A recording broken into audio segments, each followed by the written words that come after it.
akan sama-sama belajar This call is now being recorded. tentang cek kesehatan dasar itu seperti apa, etika pemeriksaannya, seperti apa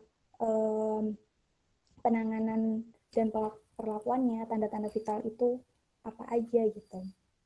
Jadi kepada Kak Riko dipersilahkan untuk menyampaikan materi.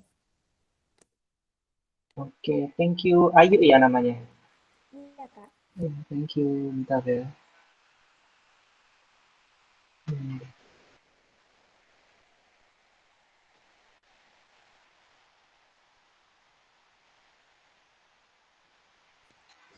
Oke.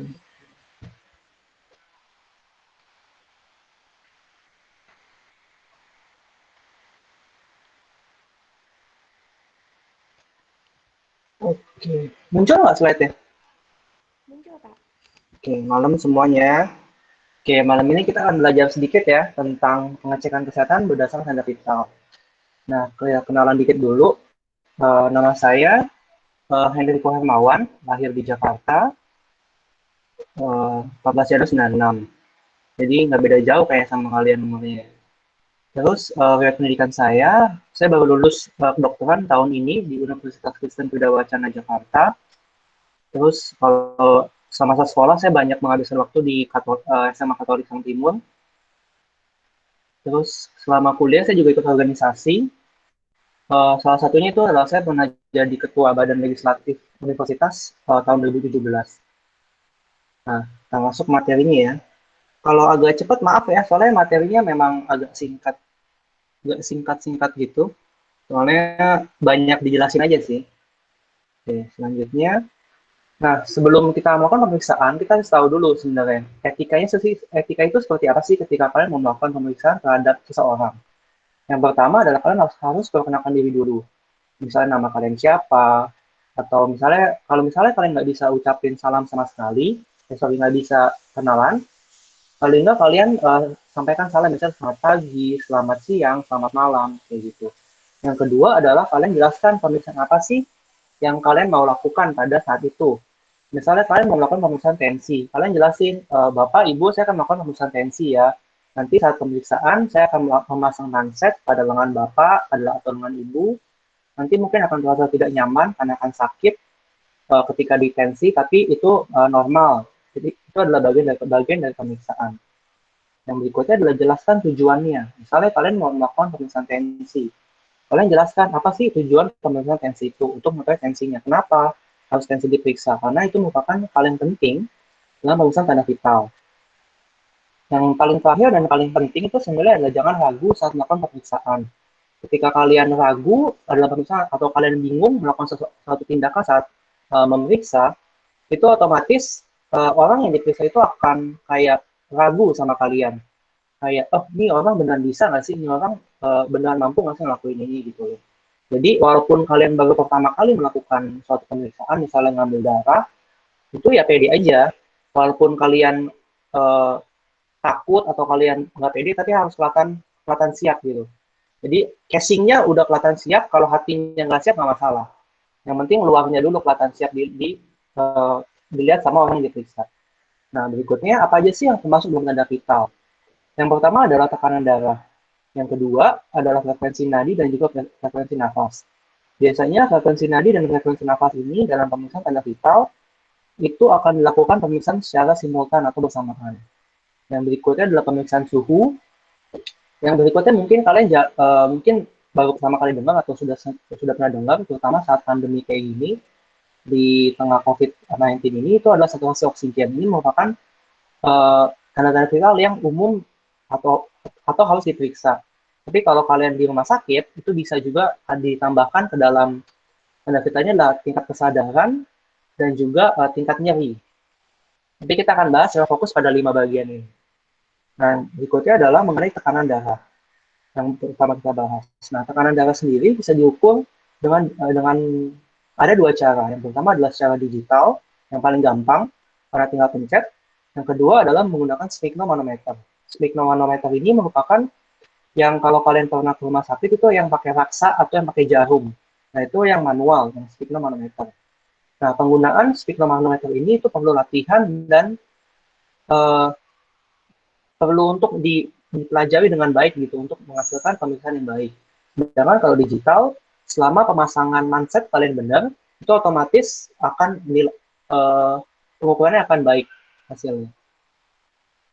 Nah, sebelum kita bahas bagaimana sih cara melakukan pengukuran tekanan darah itu, kita bahas dulu mengenai apa aja sih yang perlu diperhatikan untuk memastikan pengukuran kalian itu baik atau hasilnya akurat. Yang pertama adalah seorang pasien yang mau diperiksa tensi itu harus duduk tenang dulu sebelum diperiksa. Minimal itu 5 menit sebelum pemeriksaan. Kenapa? Kalian coba bayangkan kalau misalnya kalian datang ke rumah sakit, terus kalian lagi nunggu, tiba-tiba kalian ke toilet sebentar, kalau kalian di toilet, lalu ditelepon, ayo cepetan datang ke polinya, dokter udah datang. Kalian lari dari toilet ke poli, lalu kalian diperiksa. Kalian diperiksa saat kalian lagi bau demam, lagi ngos-ngosan, itu otomatis akan mempengaruhi tensinya. Nah, tensinya otomatis akan naik karena kebutuhan di dalam tubuh kalian itu untuk kebutuhan oksigen akan meningkat ketika kalian lagi ngos-ngosan seperti itu. Otomatis tensinya akan naik. Maka dari itu perlu istirahat terlebih dahulu minimal 5 menit. Yang kedua adalah lengan yang akan diukur itu diusahakan bebas dari pakaian. Kalau misalnya pasien yang kalian periksa itu adalah yang menggunakan lengan pendek, itu kalian gulung aja sampai ke pundak. Kalau misalnya orang yang pakai jaket, kalian minta tolong untuk dibuka jaketnya. Kalau orangnya pakai lengan panjang, itu nggak usah kalian gulung. Tapi beda biarin aja, langsung aja diperiksa. Kenapa? Kalau misalnya pada saat jaket, itu otomatis akan, di lengannya akan tebal. Nah, dengan ketebalan itu akan mempengaruhi tekanan yang diberikan dari manset itu ke lengannya dan otomatis akan berpengaruh pada tekanan ke pembuluh darahnya. Sedangkan kalau pada yang lengan panjang, jika kalian gulung, itu otomatis akan mengakibatkan tekanan di pundak bagian atas. Nah, hal itu juga akan mempengaruhi dari tekanan yang diberikan dari mansetnya. Nah, lalu posisi lengannya bagaimana? Posisi lengannya diposisikan, kalau pasiennya duduk, diperiksanya itu posisikan sedikit di atas pinggang. Tapi kalau pasiennya posisi tiduran, misalnya di panjang pemeriksaan, itu kalian posisikan lengannya ke manset itu sejajar dengan alat pemeriksanya. Misalnya yang digital, berarti alat digitalnya sebisa mungkin sejajar dengan mansetnya. Jangan sampai di atas atau di bawah. Nah, cara mengukur tekanan darah bagaimana? Yang perlu diperhatikan di sini adalah pemasangan mansetnya. Kalau yang digital, digital maupun sphygmomanometer itu sama tempat pemasangannya. Tapi bedanya ketika kalian mau pompa manset itu aja yang beda. Kalau misalnya pemasangan mansetnya, itu yang penting adalah kalian harus cari dulu arteri brachialis pada siku, atau kalau kalian nggak bisa nemu denyut nadi di area siku, di siku tengah, di bagian tengah biasanya. Kalian agak tekan, itu kalian akan raba ada denyut nadi, itulah arteri brachialis kalian. Nah, pasang mansetnya di mana? Itu adalah 1 sampai 2 jari di atas nadi yang tadi kalian ketemu tadi. Nah, mansetnya dipasangnya gimana? Apakah bebas yang ada aja? Enggak. Nah, di manset itu akan ada tanda panah biasanya. Nah, tanda panahnya itu kalian posisikan itu persis di sejajar dengan nadi yang tadi kalian ketemu. Kalau misalnya kalian nggak bisa nemuin arterinya atau denyutnya nggak apa-apa, pasang aja kira-kira di tengah siku. Nah, setelah itu kalian kencangkan dan perhatikan ya, kencangkannya ini jangan terlalu kendur, jangan terlalu kencang. Jadi harus pas gitu. Kalau kalian terlalu kendur, otomatis tekanan yang diberikan nggak maksimal. Kalau kalian terlalu kencang, tekanan yang diberikan itu akan terlalu tinggi, sehingga pasien itu bahkan bisa sampai kesakitan. Jadi harus pas. Nah, ini ya kalian kira-kira aja sendiri sekencang apa. Nah, kalau misalnya kalian mengukur menggunakan yang manual, yang sphygmomanometer jarum maupun raksa, ketika kalian mau mengembangkan, kalian harus siapkan stetoskop dulu. Nah, ketika kalian mau mengembangkan, manset sudah terpasang, kalian raba dulu arteri di pergelangan tangan kalian, di yang arah jempol. Namanya arteri radialis. Kalian raba, ketika kalian kembangkan mansetnya, sambil kalian raba di pergelangan tangan, kalau sudah tidak teraba ada denyut nadi di pergelangan tangannya, tambahkan lagi setinggi banyak 30 mm. Jadi kalian pompa lagi sampai naik angkanya 30 dari yang tadi. Misalnya tadi yang oh di 120 sudah tidak teraba misalnya di pergelangan tangan, oh berarti pompa lagi sampai 150. Nah, sampai dengan 150, baru buka pompanya pelan-pelan. Sambil dengerin menggunakan stetoskop, taruh di sikunya. Nah, setelah kalian buka, itu buka perlahan-lahan, terus sambil dengarkan bunyinya. Nah, bunyi yang kalian dengar menggunakan stetoskop pertama kali saat membuka pompa manset, itu adalah tekanan darah sistolik. Kalian dengarkan terus dep, dep, dep, dep, dep, sampai bunyi yang paling terakhir, bunyi paling terakhir lalu hilang, itu adalah bunyi tekanan darah diastolik. Nah, kalian dapat tuh tekanan darah sistolik dan diastolik, misalnya 120 per 80, atau 120 per 70.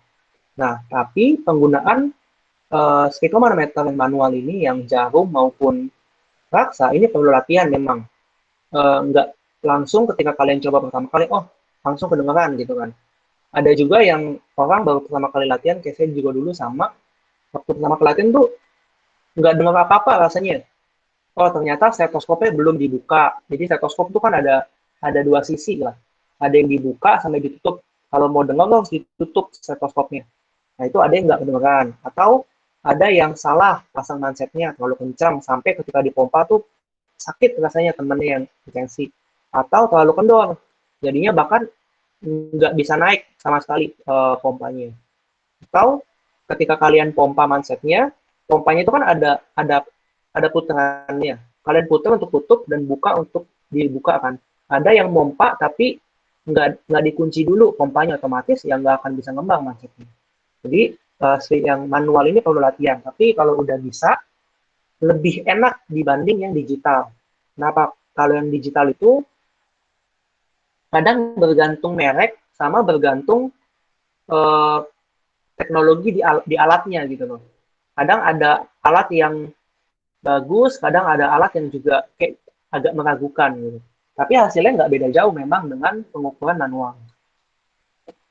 Nah, letak mansetnya di mana secara skematik? Nah, gambarannya kurang lebih seperti ini. Jadi, kalau kalian nggak bisa dapat yang titik tengah yang arterinya itu, ya udah pasang aja kurang lebih seperti ini. Yang penting eh, selangnya itu ada di arah siku.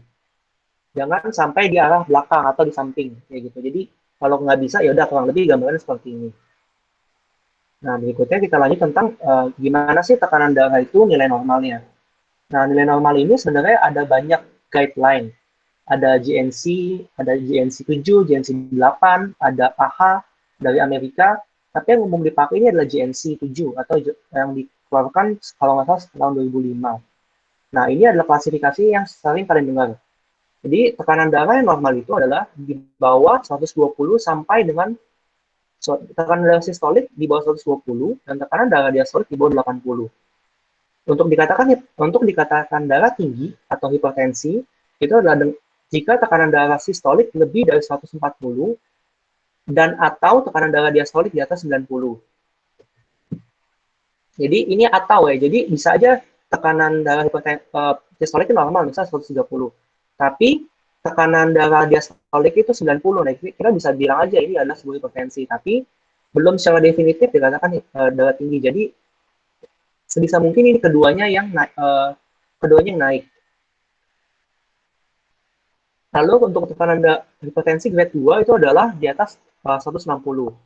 Nah, yang 120 sampai 139 tekanan darah sistoliknya ini bisa dibilang normal atau enggak? Normal, karena dia dibilang hipertensi. Jadi kalau misalnya kalian bisa ketemu orang, misalnya anak muda, terus tekanan darah tiba-tiba 130 per 80 itu masih normal, 130 per 70 itu masih normal. Tapi kalau misalnya pada orang tua, ketika kalian misalnya usia sekitar mungkin 40, 50 tahun, kalian dapat pasien, kalian cek 130 per 80, kalian tanya, Ibu, Bapak ada riwayat minum obat darah tinggi nggak? Oh ada. Kalian harus sampaikan, Bapak, Bu, ini tensinya saat ini bagus nilainya, tapi berarti Bapak harus rutin minum obatnya, karena berarti ini terkontrol dengan obat. Kalau misalnya orang tua dengan orang umur segitu, karena ada 130 tanpa minum obat, berarti memang tekanan darah masih normal, masih bagus, nggak perlu minum obat. Jadi, kalau bisa ketika kalian lakuin ini juga, sebenarnya edukasi sedikit-sedikit gitu loh. Tapi hati-hati juga ya kalau kalian nggak yakin, mendingan nggak usah, soalnya takutnya nanti jadi menyesatkan. Terus yang berikutnya adalah frekuensi nadi dan juga frekuensi nafas. Nah, frekuensi nadi ini yang penting adalah kalian bisa meraba dulu nadinya tuh yang kalian meraba di mana. Paling gampang itu adalah raba nadi yang tadi pada pergelangan tangan kalian di arah ibu jari di sini. Kalian raba di sini denyut nadinya. Kalau kalian udah bisa raba, kalian baru bisa hitung. Kalau kalian nggak bisa raba, kalian nggak bisa hitung dong. Nah, hitungnya gimana? Sebenarnya ada secara teori itu kan hitung dalam 1 menit. Hitung 1, 2, 3, 4, kalian hitung kayak gitu. Sambil lihat jam ya, nggak boleh kira-kira. Tapi kalau misalnya denyut nadi regu,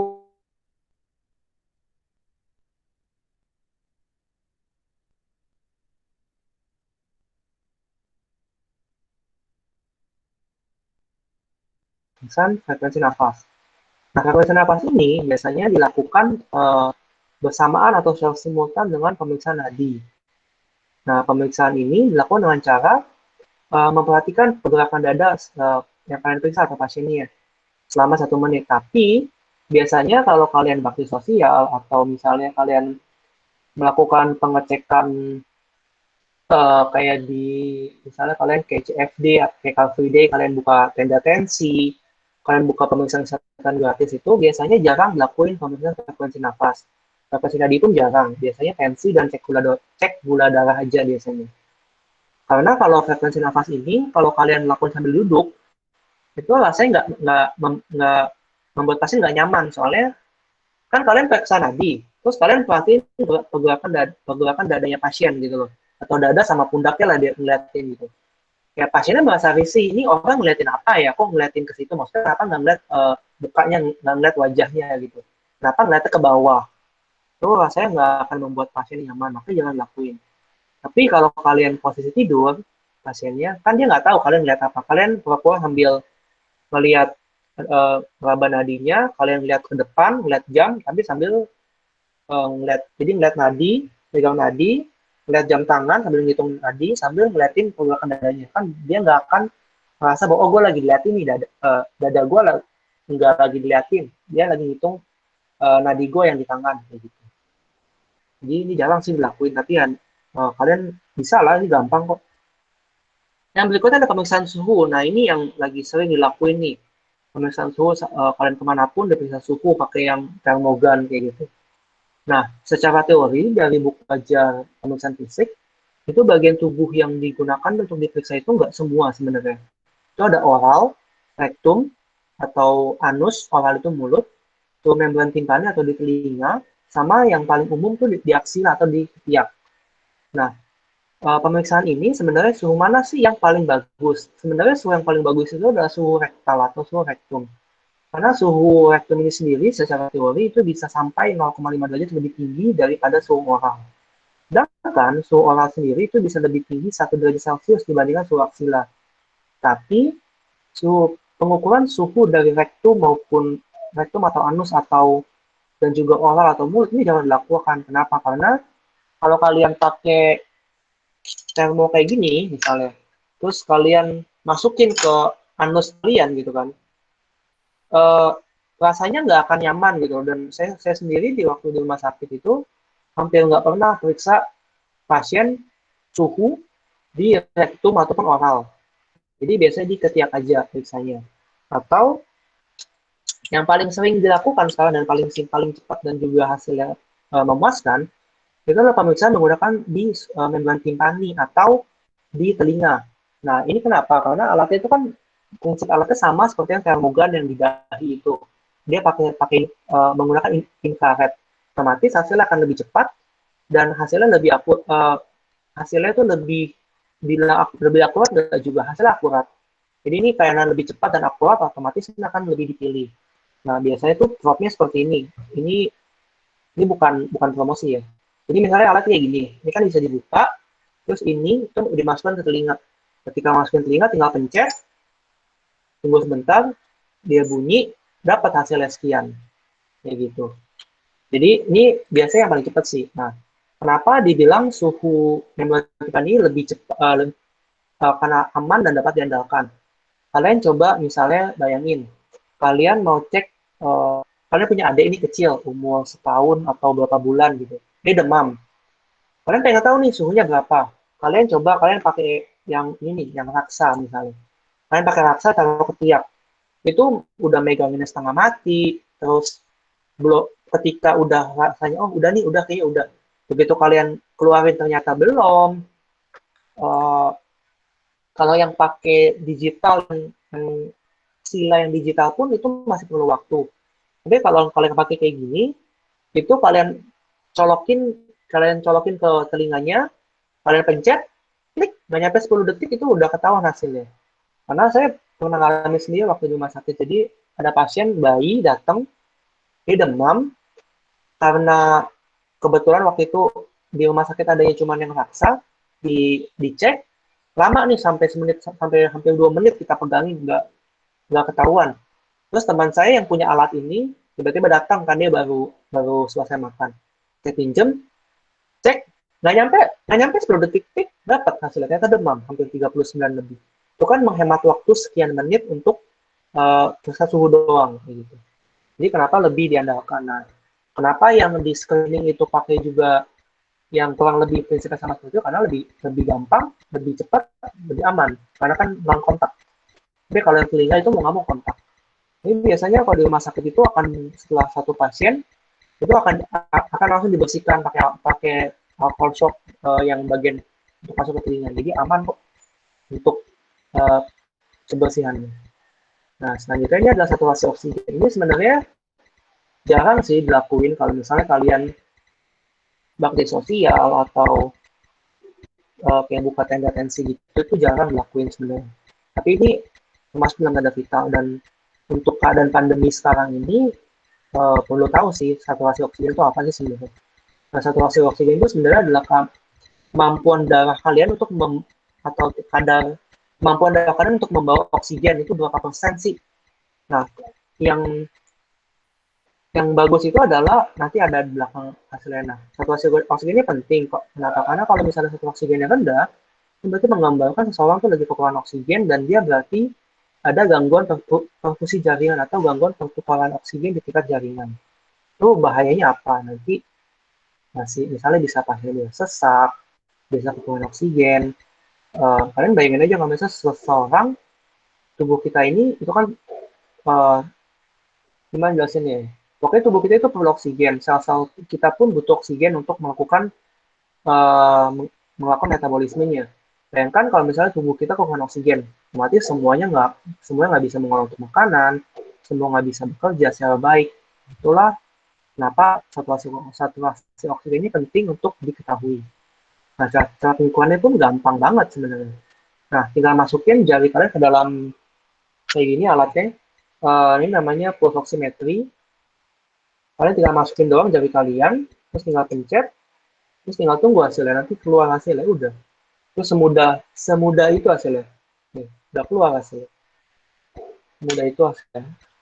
Tapi ini nggak cuma untuk screening aja sih biasanya. Terutama pada pasien-pasien yang kalau misalnya pasiennya sesak, pasiennya yang kita curiga dia ada kontak dengan penderita COVID, itu perlu dicek melakukan screening saturasi oksigen ini.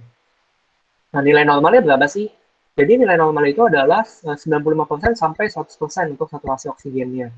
Yang dibilang average population the red blood cell are well oxygenated, atau sel darah merahnya itu teroksigenasi dengan baik, dan dia memiliki kemampuan yang cukup untuk mentransport oksigen ke bagian-bagian tubuh. Nah, kalau misalnya berapa sih sudah mulai kita perlu waspada? Itu biasanya ada di bawah 95, 91 sampai 94.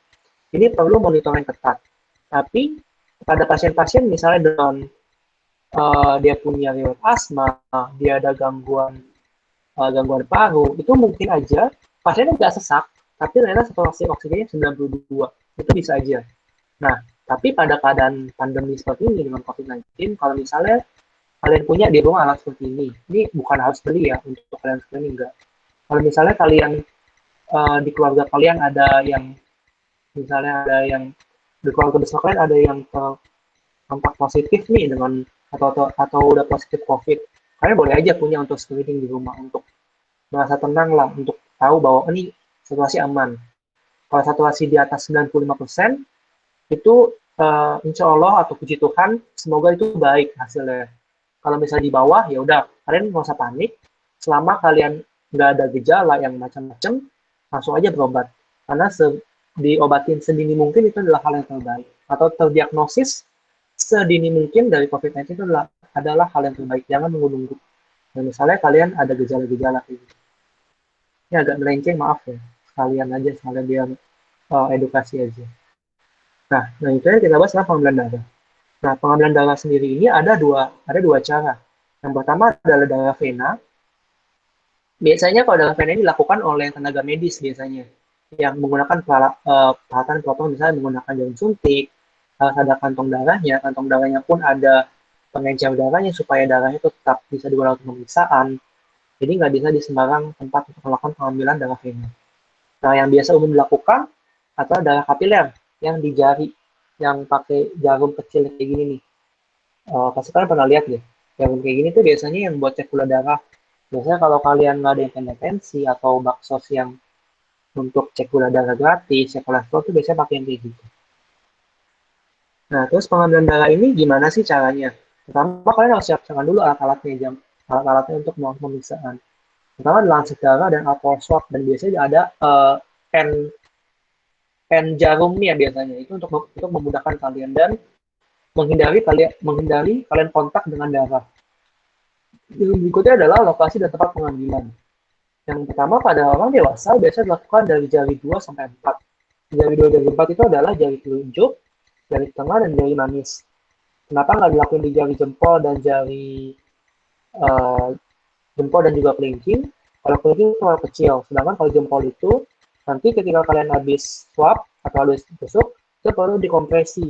Jadi kalau misalnya kalian pakai dua jari ini, di sini sama aja, tapi jarang sih dilakukan di jempol. Itu biasanya untuk memudahkan melakukan kompresi, serta memudahkan untuk pengambilannya. Kalau saya pada pemirsaannya, itu tetes darah pertama itu harus dibuang. Jadi ketika kalian tusuk, ada keluar darah pertama, itu bukan itu yang diambil, tapi kalian hapus dulu, tunggu dia keluar lagi, baru diambil darahnya, atau digunakan untuk pemeriksaan. Nah, ini caranya. Jadi pertama, kalian bersihkan dulu area yang ingin diperiksa. Nah, misalnya itu gimana? Apakah asal aja atau gimana? Secara teori yang baik itu adalah melingkar. Jadi ketika kalian di sini, kalian lingkarin. Tapi kalau misalnya kalian perhatiin, kalau kalian pernah diambil darahnya, nggak semua kayak gitu nggak apa-apa. Ada juga yang cuma dihapus ke atas, sama aja nggak apa-apa. Karena ini kan area kecil. Kalau misalnya areanya besar, seperti di vena, di siku, itu yang baik ada melingkar. Kenapa? Kalau kalian hapus ke satu swab ke satu arah, itu otomatis akan ada kayak sisa, anggaplah, sisa kotoran yang di bagian atas. Tapi kalau kalian melingkar, itu otomatis semua kotoran itu akan terpinggirkan ke bagian pinggir-pinggir. Gitu. Nah, setelah udah dibersihkan, itu tunggu dulu sampai kering. Jangan ditiup-tiup. Dan ditiup-tiup atau dikibas-kibas itu nggak perlu. Diemin aja sampai dikering sendiri. Lalu disiapkan tadi ada lancetnya, ada pennya, ada alkohol, ada alat yang kalian mau periksa, misalnya kalian mau cek gula darah, siapkan alatnya dulu. Baru tusuk, ketika tusuk, hapus, langsung ambil dari darahnya untuk pemeriksaannya. Selanjutnya, yang kita bahas di sini itu adalah cara ininya. Ini alatnya kan kayak gini. Ketika saya pennya saya nggak ada sih. Jadi kalian masukin pennya, jadi jangan dibuka dulu jarumnya. Kalian masukin dulu ke pennya, setelah masukin ke pennya, baru kalian buka jarumnya. Buka jarumnya, tutup. Nah, di pennya itu biasanya suka ada nomornya tuh, di pennya. Ada nomor 1, 2, 3, 4, 5. Biasanya kalau cewek kan kulitnya agak tipis. Itu biasanya 3 atau 4 cukup. Tapi kalau pada cowok biasanya kulitnya agak tebal, itu 5. Tapi biasanya saya selalu pakai 5 atau 4. Kenapa? Kalau misalnya saya tusuk, terus ternyata pasiennya kulitnya tebal dan nggak keluar darahnya, otomatis saya harus panas nih. Pas kalian panas tuh kayak dia kalau udah tusuk ini nggak keluar terus dipencet-pencet kayak gini. Nah itu sebenarnya secara teori nggak bagus ya, karena itu darah kayak dipaksa keluar, nanti pasiennya juga nggak nyaman. Tapi secara praktik sehari-hari, hal itu lazim dilakukan. Kenapa? Kalau kalian tusuk, keluar sedikit nih, kalian perlu agak banyak. Mau nggak mau kalian peras darahnya. Kenapa? Dibandingkan pas yang ditusuk 2 kali, lebih baik kalian peras aja darahnya. Oh, sama aja, tetap darahnya keluar. Kalau ditusuk nggak keluar, terus kalian tusuk lagi sebelahnya, ternyata nggak keluar juga. Terus kalian tusuk yang ketiga, baru keluar. Terus ya udahlah peras aja. Nah, kalau gitu dari awalnya berperas ngapain? Jadi baiknya sih biarkan. Biasanya ketika kalian tusuk tuh dia langsung kayak agak keluar langsung kayak pancuran itu bagus untuk kedua titik kubah. Nah itu yang bagus. Yang perlu diperhatikan juga saat penusukan itu kalau bisa tuh tegak lurus dia masuknya. Jangan miring, sebisa mungkin tegak lurus sama sidik jari dari kulitnya, jangan miring begini, miring begini. Itu akan mempengaruhi dari kedalamannya yang bagus tuh lurus agar dia ketika keluar dia akan lurus titik kubah. Nah perhatikan juga kalau kalian mau periksa biasanya tuh yang umum dipakai itu kalau baksos itu kan biasa isi touch, Nesco, One Touch, merek-merek kayak gitu yang darah kapiler. Kalian perhatikan di masing-masing alat itu ada kebutuhan darah yang berbeda. Ada biasa gula darah tuh paling sedikit, sekitar 5 mikroliter kalau nggak salah. Asam urat tuh berapa? Nah paling banyak itu butuhnya untuk kolesterol misalnya. Jadi kalau kalian satu orang misalnya mau dicek kolesterol, asam urat, gula darah. Kalian misalnya punya 3 alatnya, yaudah masing-masing berarti 1 alat untuk kolesterol, 1 alat untuk asam urat, 1 alat untuk gula darah. Nah, ketika darahnya keluar, itu kalian harus siapkan yang banyak untuk untuk kolesterol karena dia butuhnya banyak. Kalian masukin dulu kolesterol, ambil asam urat baru gula. Kenapa? Karena setahu saya alat-alat itu waktu countdown ya itu paling lama adalah kolesterol. Karena kolesterol itu countdownnya 120 detik. Kalau asam urat tuh 20, kalau gula darah itu 10. Nah, kenapa nggak dari gula dulu yang cepat? Enggak, karena ketika kalian ambil darahnya yang banyak, kalau kalian ambil dari gula dulu yang cepat glukosa, ketika kalian ambil ada darahnya, asam urat ada darahnya. Ternyata begitu mau ambil kolesterol, darahnya udah kering, darahnya udah kalian keras nggak keluar otomatis, darahnya nggak cukup. Akhirnya bisa alatnya nggak terbaca atau terbaca tapi nggak valid karena darahnya kurang. Kan nggak enak kan, pasiennya udah berharap hasilnya baik ternyata enggak. Jadi ambil dulu dari kolesterol yang butuh darah banyak, asam urat sama glukosa darah itu sebenarnya kecil. Darahnya butuh sedikit banget darahnya, itu udah bisa digunakan untuk pemeriksaan di alat ini. Nah, selanjutnya ini adalah nilai normalnya dari glukosa darah. Nah, nilai normal itu kalau berdasarkan PNKI dari atau Perhimpunan Kedokteran Endokrin Indonesia tahun 2019 yang baru, itu dikatakan diabetes jika glukosa darah puasanya lebih dari 126. Nah, ini ada pemeriksaan rutin yang biasa dilakukan, itu adalah HbA1c. Jadi HbA1c ini adalah pemeriksaan yang menggambarkan gula darah atau keadaan gula di dalam darah kalian kurang lebih selama 3 bulan. Kenapa 3 bulan? Karena umur dari sel darah merah kita itu adalah kurang lebih selama 3 bulan. Jadi menggambarkan kira-kira 3 bulan terakhir nilai glukosa darah ini berapa sih? Ratanya berapa kurang lebih gitu. Nah, berikutnya ada juga nilai glukosa plasma setelah glukosa 2 jam pos gula G2PP, glukosa 2 jam pos puasa namanya. Nah, berikutnya ini gambaran yang saya tampil. Nah, kalau untuk penegakan diagnosisnya, kalau kita mau pakai gula darah puasa, patokannya adalah di atas 126 dengan puasa minimal 8 jam. Atau bisa kita juga dengan menggunakan pemeriksaan glukosa plasma 2 jam setelah makan, itu lebih dari 200. Atau glukosa darah sewaktu atau HbA1c lebih dari 6,5. Nah, apa sih yang dimaksud dengan glukosa plasma atau glukosa darah sewaktu puasa maupun 2 jam postprandial. Kalau sewaktu itu adalah gula darah yang kalian periksa sewaktu-waktu, misalnya kalian mau cek iseng jam 2 siang, cek aja Nah, itu adalah patokannya di atas 200. Misalnya kan mau habis makan kayak mau ngapain terserah, itu masuk pas waktu. Walaupun kalian 2 jam setelah makan sekalipun, itu tetap masuk sewaktu. Kalau misalnya yang siang. Nah, yang glukosa plasma ini itu adalah yang 2 jam postprandial itu adalah glukosa dihitung dari 2 jam setelah makan, setelah kalian melakukan pemeriksaan glukosa darah puasa. Jadi misalnya glukosa kalian cek glukosa darah puasa jam 7 pagi misalnya. Terus setelah cek, pasiennya diminta makan. Makan dulu ya Pak. Nah, 2 jam kemudian dicek. Nah, itu masuk dalam glukosa plasma 2 jam setelah makan masuknya.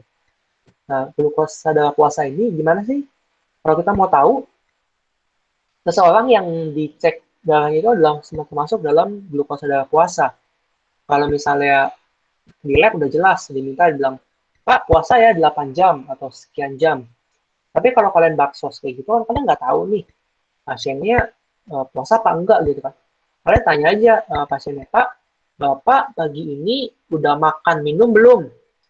Biasanya ada yang bilang makan belum, tapi kalau minum udah. Nah, kalau dia udah minum udah batal puasanya, udah nggak dihitung puasanya. Tapi kalau misalnya dia bilang, oh saya nggak makan, nggak minum, gitu. Puasanya terakhir makan semalam jam berapa? Dia bilang semalam jam 7 malam misalnya. Terus setelah itu sempat minum, sempat makan nggak? Kalau nggak makan, nggak minum sama sekali, langsung tidur misalnya. Itu pun nggak bisa dimasuk dalam glukosa darah puasa. Kenapa? Karena puasa berlebihan jatuhnya. Misalnya dia terakhir makan jam 7, terus kalian cek jam 7 pagi besok, itu kan 12 jam.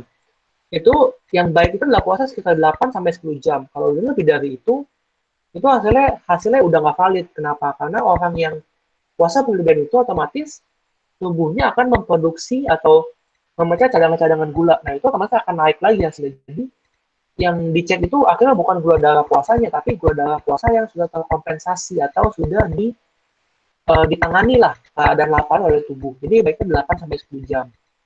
Nah, untuk memperoleh 8 sampai 10 jam itu gimana sih caranya? Jadi, kalau misalnya kalian punya keluarga atau um, kalau gimana jelasinnya? Jadi misalnya dia makan terakhir jam 7 misalnya. Lalu pasiennya mau cek besok jam 8 pagi misalnya. Berarti 8 sampai 10 jamnya kurang lebih kan dimulai dari jam 10 jam 11 gimana kan? Berarti ketika malam hari dia minum air putih 1 gelas atau minum teh manis 1 gelas, boleh, nggak apa-apa. Nah, puasanya dihitung dari kapan? Apakah dari jam 7 dia selesai makan atau dari jam 10 jam 11 dia minum air putih, minum teh? Dihitung dari terakhir dia minum teh. Jadi puasa itu dihitung sejak terakhir dia mengkonsumsi makan atau minum. Kalau dia mulai puasa dari jam 11, dia cek jam 8 itu nggak terlalu lama, itu sekitar mungkin dengan 7, sekitar 9-10 jam. Gitu. Nih, ini udah ya. Nah, untuk penyakitnya kalau misalnya gula darah tinggi kita udah tahu ada penyakit namanya diabetes. Nah, diabetes ini sebenarnya ini sharing sedikit ya biar kalian ada gambaran. Jadi sebenarnya kalau seseorang diabetes itu nggak perlu takut sebenarnya. Karena diabetes ini bisa diobati dengan cara ubah pola hidup, perbanyak olahraga. Kalau nggak bisa ubah pola hidup, nggak bisa ubah pola makan atau olahraga, mau nggak mau pakai obat. Obatnya bisa oral, bisa lewat mulut, atau lewat suntik pakai insulin.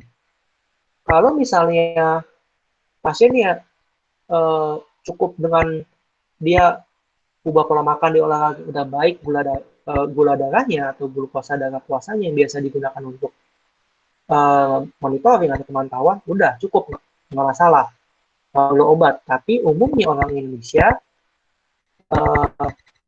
kan misalnya orang-orang diabetes itu tuh nggak harus yang gemuk, itu nggak harus, bisa aja orang yang ini kelihatannya biasa-biasa aja nih, agak kurus atau misalnya normal aja, dia diabetes bisa aja karena dari pola makan dan olahraga. Kalau orang-orang kayak gini dia bilang dia nggak mau komitmen untuk ubah pola makan dan olahraga, mau pakai obat. Kalau dia nggak mau obat, dia komitmen untuk ubah pola makan dan olahraga. Nah, yang bahaya dari diabetes ini adalah komplikasi-komplikasinya sebenarnya. Bayangkan kalau misalnya seseorang nggak ketahuan dia diabetes, dia tetap makan seperti biasa, nggak olahraga, segala macam. Jadi umumnya yang paling sering kena adalah ke ginjal. Karena ginjal itu akan terjadi gangguan filtrasi di ginjal. Kalian udah tahu pasti sebagian di ginjal itu kita akan ada filtrasi darah, ada yang bisa kembali, ada yang dibuang. Dan kalau ada diabetes itu akan mengganggu proses itu, otomatis nanti lama-lama bisa rusak ginjalnya. Lalu bisa juga ada gangguan hati, gitu. Banyak bisa juga ada gangguan penyembuhan luka, makanya biasa dibilang Kak, kalau orang itu ntar biasa kakinya hitam, dia busuk, dipotong segala macam. Nah kalau itu yang bahaya dari situ apa? Bukan dipotongnya sebenarnya, tapi ada infeksi yang terjadi akibat lukanya. Nah biasanya pasien-pasien diabetes ini kalau dia luka itu susah sembuhnya, susah banget. Infeksi lagi, infeksi lagi. Nah kalau pasiennya ini enggak care sama dirinya sendiri, nggak mau kontrol lukanya, nggak mau rawat lukanya, nggak mau lagi dibersihin, lukanya makin infeksi, infeksi, infeksi.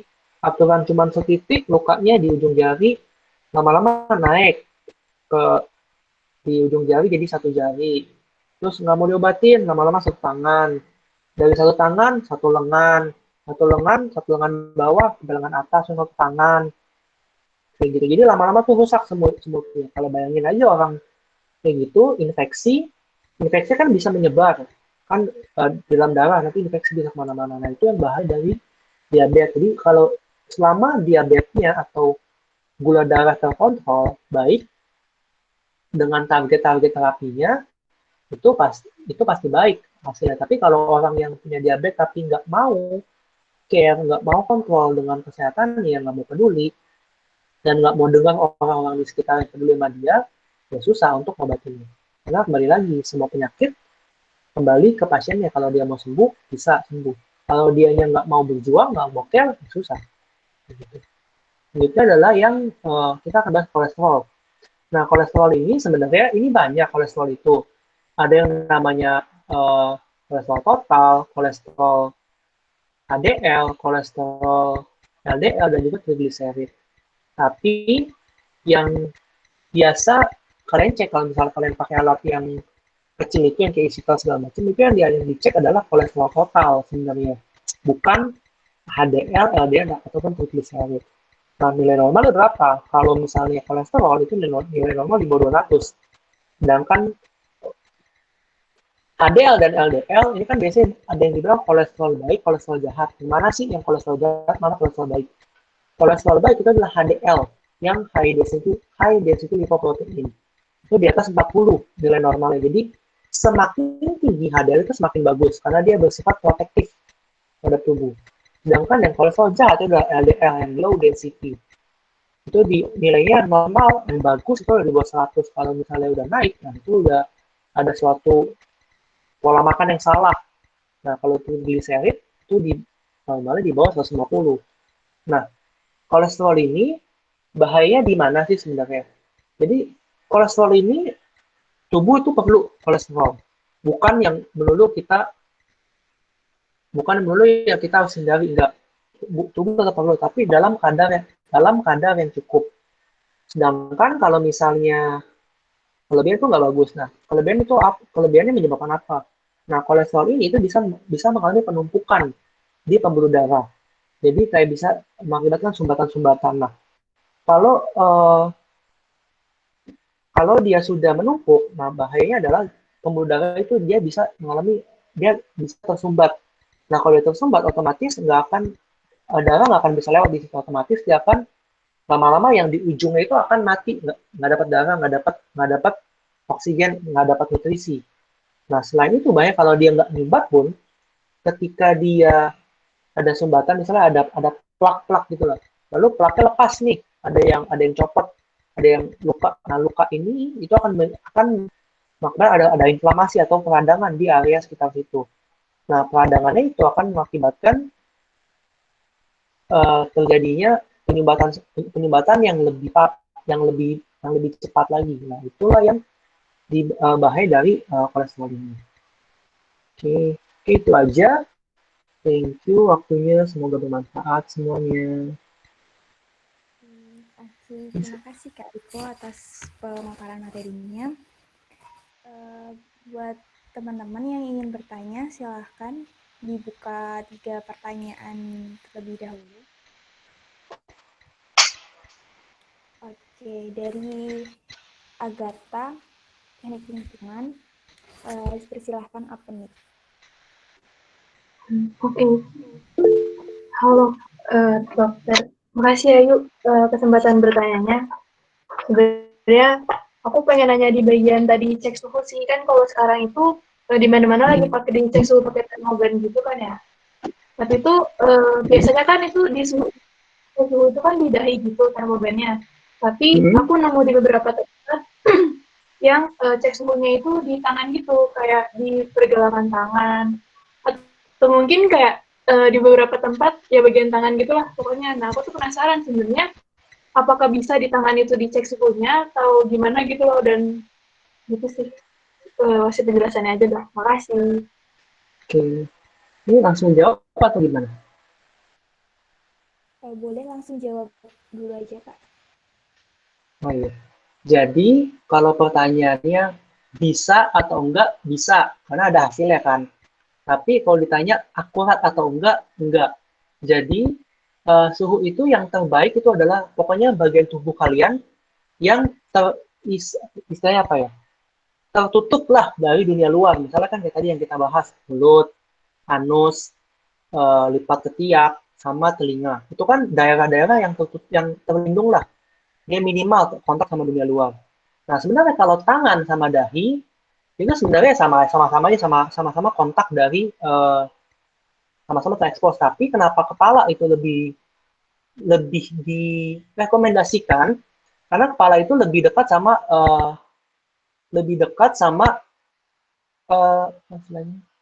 sama pengatur suhu tubuh sama otak. Nah, kalau di tangan tuh lebih kurang akurat lah, itu aja sih sebenarnya.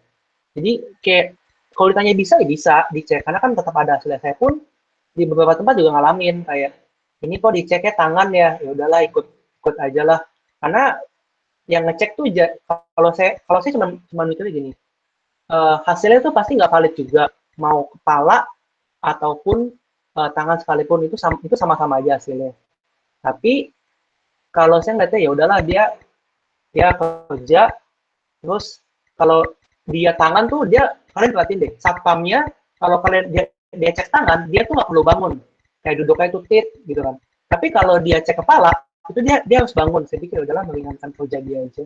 Walaupun saya tahu itu hasilnya nggak bagus gitu. Kayak gitu sih. Kira-kira menjawab. Iya, menjawab. Terima kasih ya.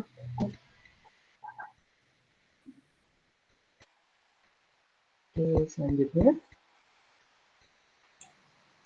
Oke, ini Ayunya kayaknya lagi hilang koneksi. Aku langsung tanya pertanyaan gue aja ya, Kak.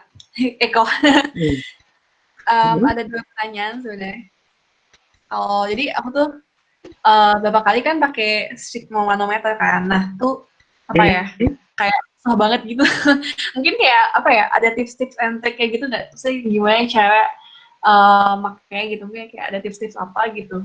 Terus pertanyaan yang kedua kayak beberapa kali juga aku ngecek gula darah sama kolesterol gitu kan. Nah, beberapa pasien tuh kayak ada yang takut sama jarum gitu dan atau nggak tahu mungkin takut sama darah atau gimana gitu. Makanya waktu itu ke Wisma Lansia tuh kayak beberapa tuh susah banget kalau mau ditusuk gitu. Nah, biasanya kalau kayak gitu mending kita omonginnya apa gitu ya, atau kayak kita paksa juga atau mungkin kayak kita biarin aja atau gimana ya kalau biasanya. Itu sih pertanyaan aku. Oke. Pertama kalau dari sphygmomanometer ya, untuk tensi yang manual. Nah, biasanya tuh kalau misalnya susah, itu tuh kalian cek dulu dari alatnya. Biasanya umur alat itu berpengaruh. Kalau misalnya alatnya udah terlalu tua, biasanya itu kan, saya pernah ngalamin soalnya. Kalau misalnya alatnya udah terlalu tua, tuh dia keras biasanya di pompanya. Memang butuh tenaga lebih, tenaga ekstra. Atau merek alatnya, kadang-kadang juga berpengaruh. Kalau misalnya kalian biasanya tuh yang dipakai tuh Rister biasanya. Ada Rister, ada General Care, ada OneNet yang umum dipakai itu banyak. Biasanya yang paling bagus tuh Rister tapi mahal. Biasanya yang Rister itu bagus tapi mahal. Yang biasanya umum dipakai itu adalah General Care. Itu biasanya enak sih kalau yang baru. Tapi kalau udah lama, general clean tuh ampun, kelasnya minta ampun. Whistle pun sama. Jadi perawatan alat tuh penting untuk sweetener manometer. Yang kedua, untuk tipsnya. Jadi kita mulai dari mana tipsnya. Kalau pasang manset, udah biasa lah ya, pasti bisa. Lalu pas kalian pasang, pastikan selangnya itu lurus. Jangan nyilang-nyilang, karena itu ngaruh. Kalau nyilang, kalau dia saling kunci, itu kan nggak bisa dipompa. Selangnya, terus pompanya, pompanya, itu kalian pastiin dulu putarannya tuh enak buat diputarnya. Bukaan sama kuncinya itu pastiin tuh enak dipakainya. Kalau kalian merasa nggak nyaman, sebelum kalian pompa, kalian cari posisi dulu. Tangan kalian tuh memutarnya gimana posisinya. Apakah cukup dengan 2 jari, posisinya, misalnya posisi muternya kayak begini, atau kalian perlu begini, itu kalian cari posisi dulu nyamannya sebelum melakukan pemeriksaan. Yang ketiga, biasanya yang agak repot itu adalah transisi dari stetoskop sama saat, saya bayangin dulu, posisi transisi stetoskop, dari mompa terus masang stetoskop. Biasanya itu yang paling agak susah biasanya. Jadi ketika kalian mau periksa, stetoskop gantung dulu di sini. Dengan posisi stetoskopnya itu yang untuk telinganya digantung di sini, bukan di stetoskop itu mana?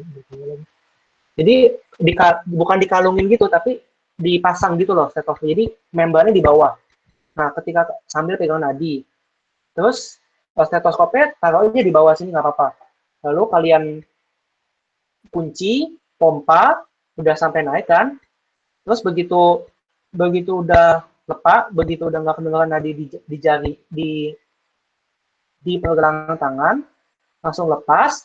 Ini pakai dulu, pakai dulu di sini, terus tangan kiri ambil membran, taruh di sini, taruh di siku, tekan, agak tekan. Kalau kalian nggak bisa tekan juga diselipin boleh. Yang penting jari kalian jangan sampai megang membran yang atas. Karena kadang stetoskop yang whistle itu kan dia ada membran bawah sampai atas tuh. Jangan sampai kalian pegang atas. Jadi kalian jepit gini loh. Jepit stetoskopnya kayak gini, pakai dua jari jepit gini, pegangin. Habis pegangin agak tekan, terus buka pelan-pelan. Bukanya tuh buka itu pelan, sepelan apa gitu biasanya kan. Ada yang buka pelan banget, ada yang buka cepat banget. Kalau buka pelan tuh biasanya secara teori itu 1-3 mm Hg atau yang 1-3 air raksanya. Cuman itu kan terlalu pelan. Biasanya sekitar 4-5 lah buka ser gitu. Tapi ya pengalaman sih masing-masing beda. Kalau merasa kalian harus pelan, mungkin nggak apa-apa pelan. Yang penting begitu pelan, kalian bisa dengar suara apa yang kalian dengar. Kayak gitu. Itu aja sih tipsnya. Apa lagi ya?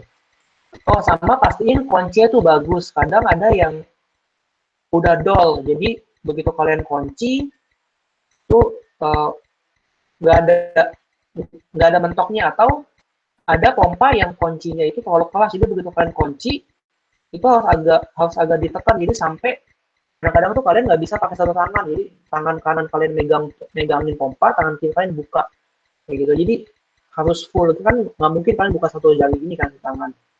Jadi kalau yang masih bagus tuh bisa cuma dengan 2 jari itu putar bisa. Kayak gitu. Terus tadi pertanyaan kedua tentang ambil darah ya, yang perifer. Nah, itu juga memang kendala dimanapun, baik yang di rumah sakit, puskesmas, segala macam, atau baksos pun masalah pengambilan darah itu gimana caranya yang takut darah.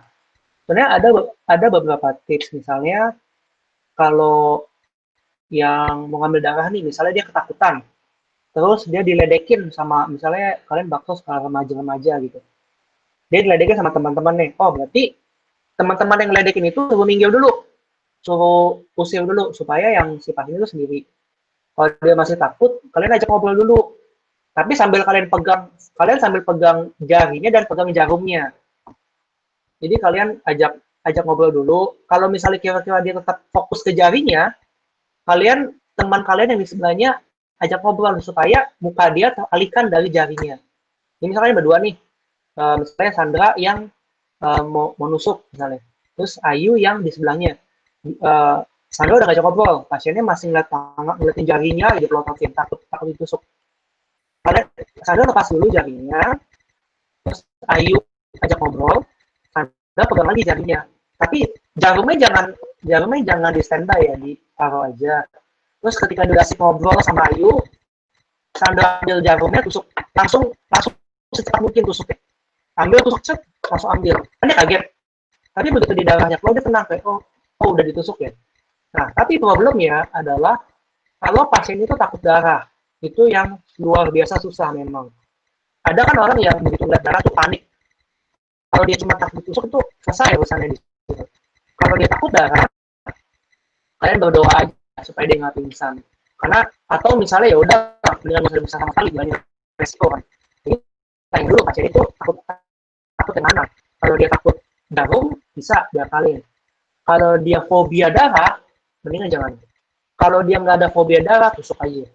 Oke, selama dia nggak fobia, kerjain aja.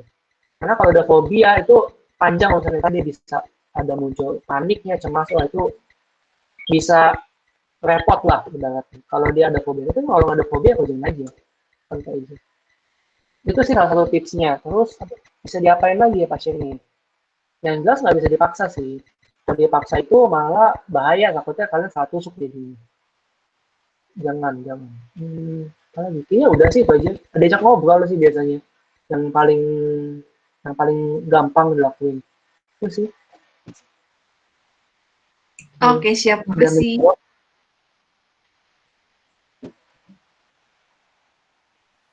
Oke, mungkin satu lagi pertanyaan terakhir dari Rizky, jurusan metalurgi. Dipersilahkan. Oke, boleh dicat. Aku bacain ya, Kak. Jadi, Rizky tanya gini, izin bertanya, apa sih urgensi memiliki tanda vital kit seperti termometer, tensimeter, dan lain-lain untuk keperluan keluarga atau rumah? Saran alatnya apakah yang manual atau elektrik untuk kebutuhan keluarga? Apakah pengecekan tanda vital atau kesehatan ini disarankan secara periodik? Kalau seperti itu, berapa rentan waktu sekali? Terima kasih. Oke, nah urgensinya. Nah, kalau urgensinya dari semua yang kita bahas tadi, yang paling menurut saya, yang paling urgensi itu adalah termometer. Itu doang, sisanya itu enggak. Kenapa? Minimal kalau kamu demam, di rumah kamu punya alat untuk cek suhu. Kenapa perlu tahu suhu itu berapa? Misalnya kamu demam, terus suhunya misalnya 37,8. Itu masih bisa dibilang di dunia kedokteran itu dibilang suhu febris atau demam sedang. Tapi kalau kamu suhunya 38,1, secara angka kan dikit bedanya, cuma 0,3. Tapi tata laksananya bahaya itu beda. Kalau misalnya udah 38. 38 itu suhunya udah masuk dalam sudah masuk dalam demam. Dan kalau 37,1 masih kayaknya demam sumbang biasa lah. Mungkin kan kecapean atau apa bisa. Tapi kalau udah 38 itu bisa banyak kan, mungkin PDD, kan mungkin kayak sekarang COVID, terus misalnya kalian ada infeksi lain misalnya, gitu. Itu termometer. Tapi kalau misalnya tentang tensimeter dan lain-lain, kalau misalnya kalian perlu untuk cek misalnya kalian punya orang tua di rumah, dia darah tinggi misalnya, perlu untuk punya tensimeter untuk monitor, misalnya dia minum obat, oh udah minum obat udah bagus nih, ya udah lanjutin aja obatnya, berarti ini cocok.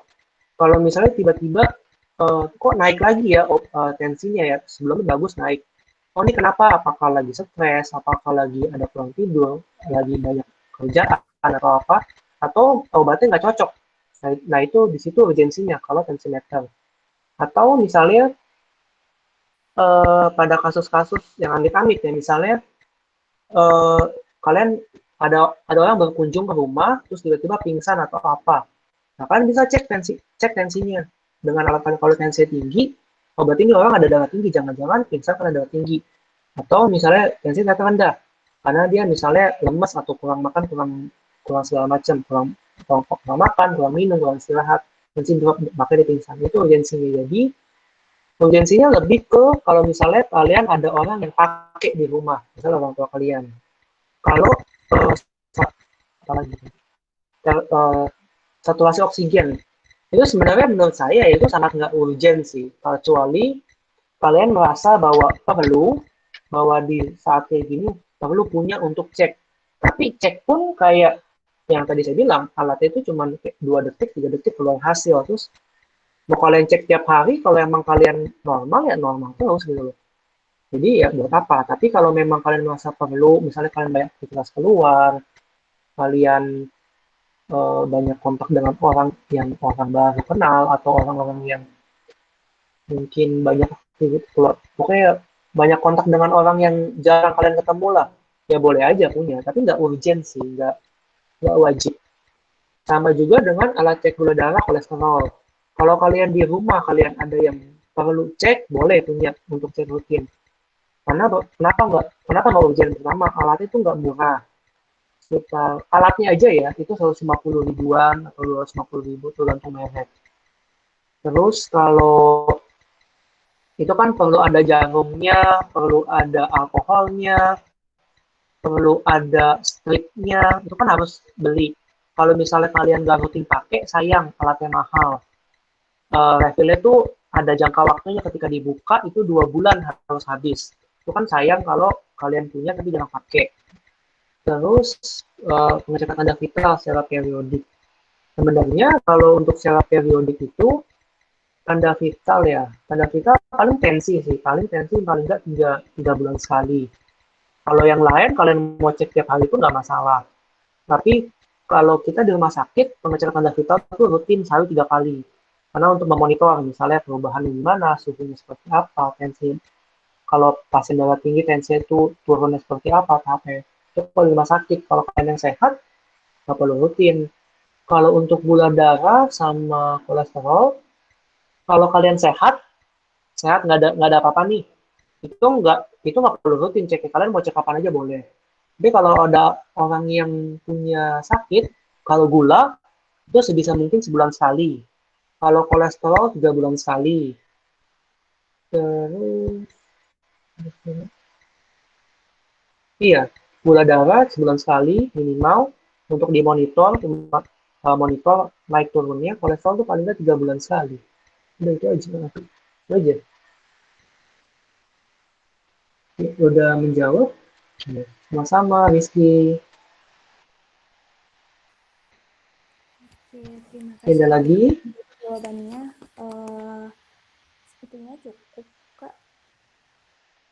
Oke, mungkin karena sudah jam segini juga, terima kasih untuk Kak Riko. Ini ada sedikit tanda terima kasih berupa sertifikat dari KSRPMI Unit ITB. Mungkin foto dulu ya, Kak. Aku share screen bentar. Oke.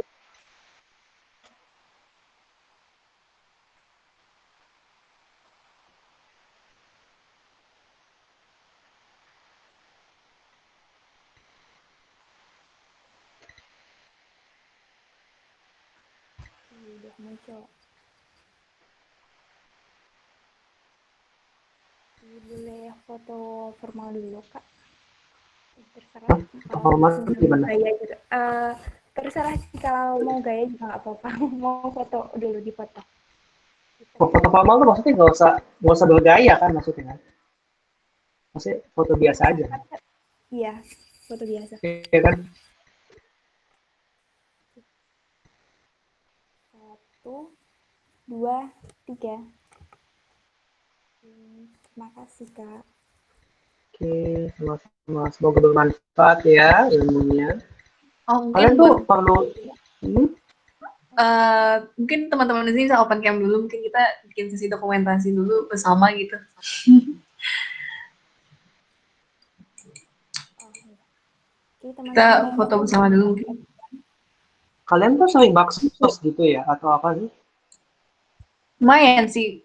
Terakhir tahun lalu sih kalau cek kesehatan ke Wisma Lansia.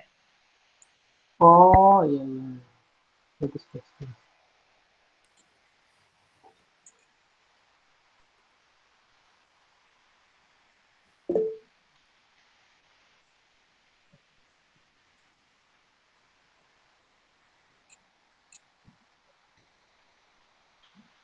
Ada lagi yang mau open cam?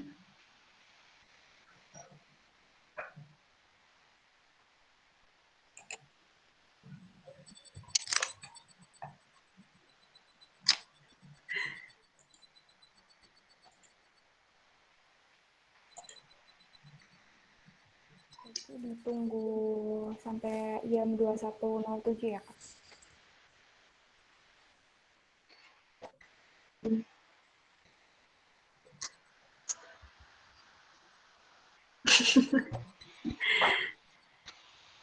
Kayaknya nggak sih, Pak. Boleh nggak, Zu? Silakan praktekkan dulu, Kak.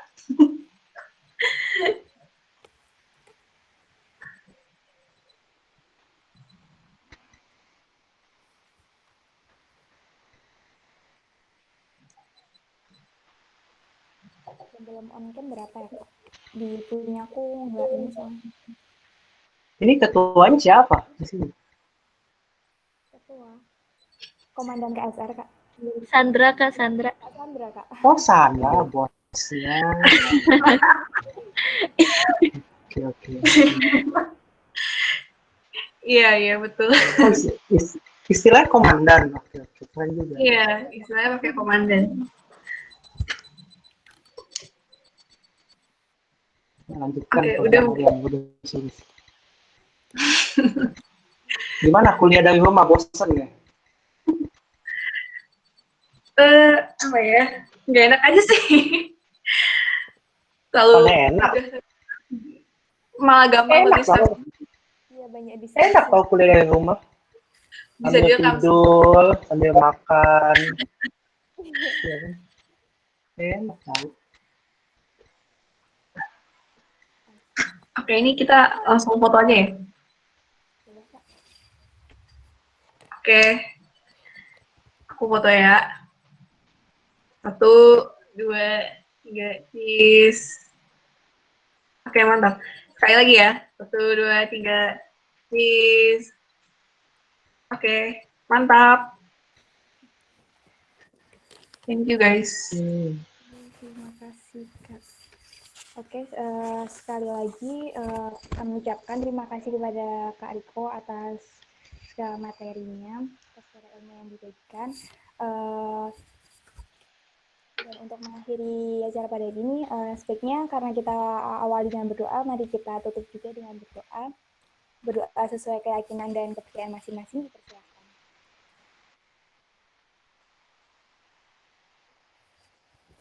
Berdoa dapat dilanjutkan di lain waktu. Terima kasih untuk semuanya dan terutama kepada Kak Riko. Wassalamualaikum warahmatullahi wabarakatuh. Thank you. Dadah. Terima kasih, kok. Terima kasih, Ya. Kak. Kak. Ya, thank you ya. Mantap, Ayu. Keren, Ayu. Keren-keren, yeay. Gimana tadi? Apresiasi. Ayo lu mau mampir ke Karanganyar yuk. Masih direkod ya. Apa nih, apa? Masih dong. Iya aja nggak jadi ke Klaten. Ya, besok ke Klaten aku.